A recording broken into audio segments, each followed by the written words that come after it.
Hey guys, we are back. I am in SPL action once again, and this seems to be my role for this team. Hey, fakes didn't show up. You've got 3 minutes. Get the F in there and play. This is the exact same situation as with Marco P. Very little notice. Can't even delay 10, 15 minutes, half hour to let me take a shit or get some food. It is you need to get on and play now. Not the plan, not ideal, but that's what the team needs me to do, so here I am, and I am now subbing in once again to play my second and possibly final SPL match of the year against Alexander. If you guys saw the previous one, 0-1. So obviously, I'd like to get a win next to my name. Alexander is really, really good. He won the Smogon ADV Championship a few months back. I have not played against him personally in years and years and years. We were teammates on the 2012 Barcelona Blazekins a million years ago, and we've seen each other around, been in the same tours, been on teams that are against each other, whatever, but as far as he and I playing directly against each other, it has been a long, long time. So I don't really know what to expect, and like I said, I didn't really have time to prep again, so once again, just bringing a, hey, this is one of the teams that I had in my builder that I use on ladder that I think is good. Let's get him. I'm on the bottom, again, CALLOUS X. Alexander is on the top. T-Tar on T-Tar lead. He's going to go to his Skarm, and I'm going to swing and miss on Earthquake. Awesome start. So, I'm going to go to Gengar here as he spikes up. And yeah, I'm going to have the opportunity here for a free Will-O-Wisp, a free Thunderbolt, whatever it is that I want to go for. I believe Will-O-Wisp is like a generically safe play. There's very few things, random Gutsmon or Moltres or whatever, that would come in that situation and enjoy the Will-O-Wisp. Celebi is probably more realistic, or Blissey, or something along those lines. But as it turns out, he actually does have a Moltres. So Ice Punch there was aimed at Celebi, but it's going to connect neutrally with Moltres instead. 32%, not too bad. This team does not have a fantastic Moltres switch in, so we're going to stay in and go for the aggressive play here, which is Thunderbolt to try to nail the bird should it stay in, but it does not. Alexander goes back to Celebi, and I'm going to keep the pressure on with Ice Punch here because I think there's little or no chance that he stays in there and goes for Psychic. I think he's either going to Leech Seed or Recover the overwhelming majority of the time. So I viewed that as a free opportunity to fish for a crit or a freeze, which it was, but it did not come. So I'm going to get my CB-Tar in on the Celebi here. I'm going to have an opportunity to do huge damage and make a prediction. I'm going to opt for Focus Punch, and Alexander is going to call my bluff. He's going to outplay me on that critical turn there. Had I gone for HP Bug, it would have probably killed the Celebi, almost certainly killed the Celebi. But instead, I went for the Focus Punch, thinking that a Bulky Water or the Skarm would come in. And Alexander's going to have the balls to call it, so that is certainly an outplay there. That is not great for the home team. That means that I need to get out of the way. And he now goes to Moltres, which is another good play, because the obvious thing that I would now switch in this situation is exactly something like this, Skarmory. So this is going to give him an opportunity to do damage with the Moltres. I'm going to go to my Bulky Water, and he's going to make the straightforward play in Flamethrower, as opposed to what would have been more annoying there is Roar, or Will-O-Wisp, or HP Grass. Flamethrower is actually the best case scenario, and it still was not great. So as you can see in the description, this is a purely offensive Coon here. We're going to go for the Calm Mind as Gengar comes in.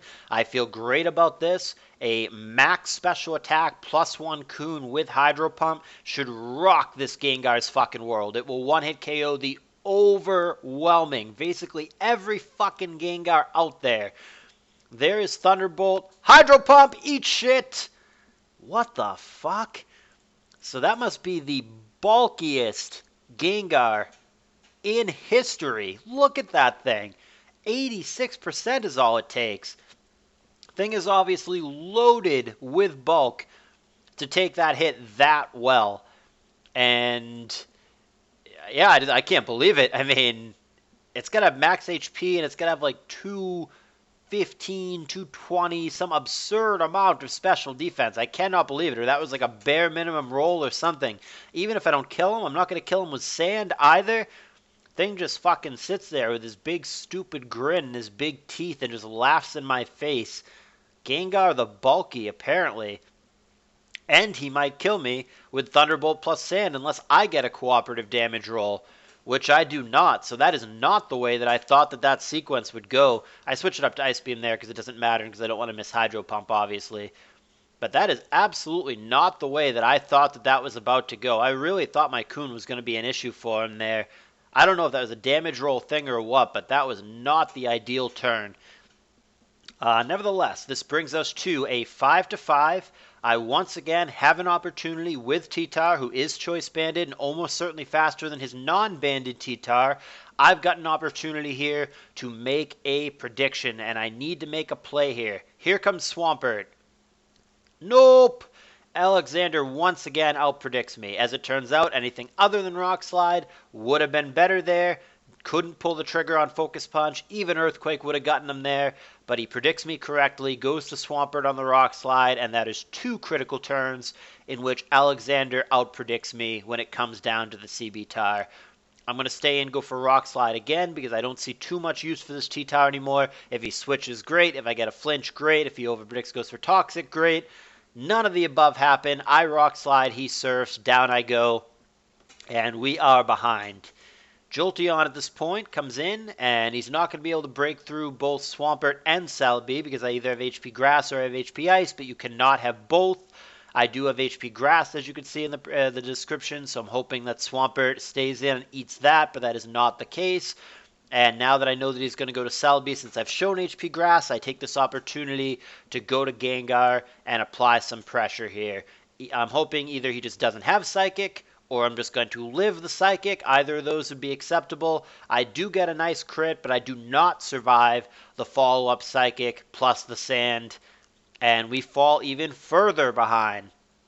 Now, the Celebi is relatively low here, but basically, I'm going to pause at this point. So basically, at this point, I know that I'm boned. At this point, this is where I made my play for the whole game. At this point, I realize how screwed I am. At this point, I realize that I only have one path to victory. That is to set up the last Pokegeogross. That is the absolute only way. I can't kill the Celebi there. Jolteon, I don't think can kill him with Thunderbolt. If it's a bulky Celebi like it appears to be, I think Thunderbolt would be just short. I would need either a crit or a power, full power, which is obviously not something you want to rely on. He would get the recover off, and I would be pretty screwed. So I realize that the absolute only way out of this game for me is to set up the Metagross, and I am going to play the entire rest of the game simply playing to my outs. I am going to set down spikes. I am going to get things in range. And I am just going to hope that all the RNG that I need to go my way cooperates, because it is my only way to get out of this game. So everything that I do from here on out is with that in mind. I go to Skarm, I get spikes down. I predict Moltres correctly, I drill Peck it, and that is to get it into the range of the Metagross Meteor Mash, which is the only thing it has other than Boom to hit the Moltres. I stay in and die for lack of something better to do. Obviously, you don't switch in Metagross here into the Moltres to just get Flamethrower down. Jolteon is the only play here. And we are all in on the everything goes right with Metagross plan. Here comes Celebi. I'm going to go for Thunder Wave there. Generic catch-all. Had he stayed in with Moltres, great. Had he gone to Celebi, that's fine as well. I'm going to Baton Pass out for lack of anything better to do because Jolteon cannot really touch the Celebi here. And Baton Pass there was an easy decision because I only had the one choice. Here is the meta, and that does not look super hot at the moment against a full health Skarmory and against the Swampert. But again, just kind of options pretty limited at this point. Doing what I can do. Trying to chip the Skarm as much as I can. I do get an attack raise here, but it doesn't matter because he immediately phases me out.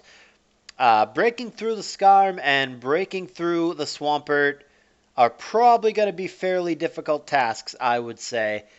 Alexander might fuck up here, staying in, letting me Thunder Wave. What if I just Thunderbolted there? Does he realize how important the Skarmory is? Or perhaps Alexander correctly thinks that he is just so far ahead at this point that it probably doesn't matter, but that's not the right way to think. I mean, if the Skarm hard walls the meta, then you probably want to keep the Skarm, right? So I don't know that I love this Thunder Wave sequence here. I mean, maybe he knew that I wouldn't Thunderbolt. Maybe he was anticipating a switch.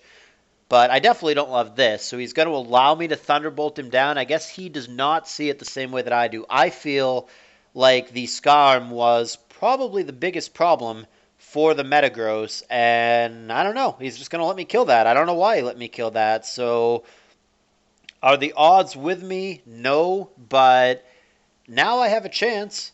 Now I definitely have a chance. I don't like him letting the Skarm go. Or, I mean, from my perspective, I like it. But if I were being neutral, I don't know that I like it.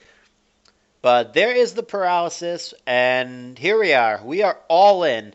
We are going all in with the Gilligros. And that is just what needs to happen here. I'm going to paralyze the Tar on the way out so I can fish for some BS turns. We'll see if we can get there. First order of business is agility. Okay, second thing that needs to happen here. He needs to miss Leech Seed.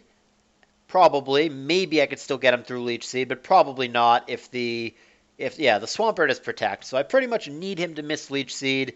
And then I need Meteor Mash has to hit, certainly, but it'd be even better if I get a crit or an attack raise. For the long term, the more important thing is getting the attack raise somewhere. So we need a Leech Seed miss and an attack raise. We could do it. All right, so we get the miss and the attack raise. So now shit gets interesting. Shit gets real. Like, now there's an actual chance here. I'm faster than Moltres and can kill it with +1 Meteor Mash if I don't miss. Obviously, I can kill the paralyzed Tar with +1 Meteor Mash if I don't miss. And then there's the matter of Swampert, which we've only seen Surf and Protect. So now there really, truly is a chance here. There's still a lot of things that can go wrong. Meteor Mash can just miss at any time, and I am bone zoned. But there's a chance. Fucking miracle comeback if we get there. Meteor Mash connects on Celebi. If it missed, it would have given him another Leech Seed opportunity, but it didn't. Here's Moltres. Here's another turn where I must connect with Meteor Mash or I lose. Got him. Maybe. Swampert comes in. We know that it has Protect. Meteor Mash not so hot against that. There's Protect for lefties. It's tense, man. Maybe, just maybe. I don't know if I need crits or what, but maybe I can fucking get there. Earthquake 38% is pretty good.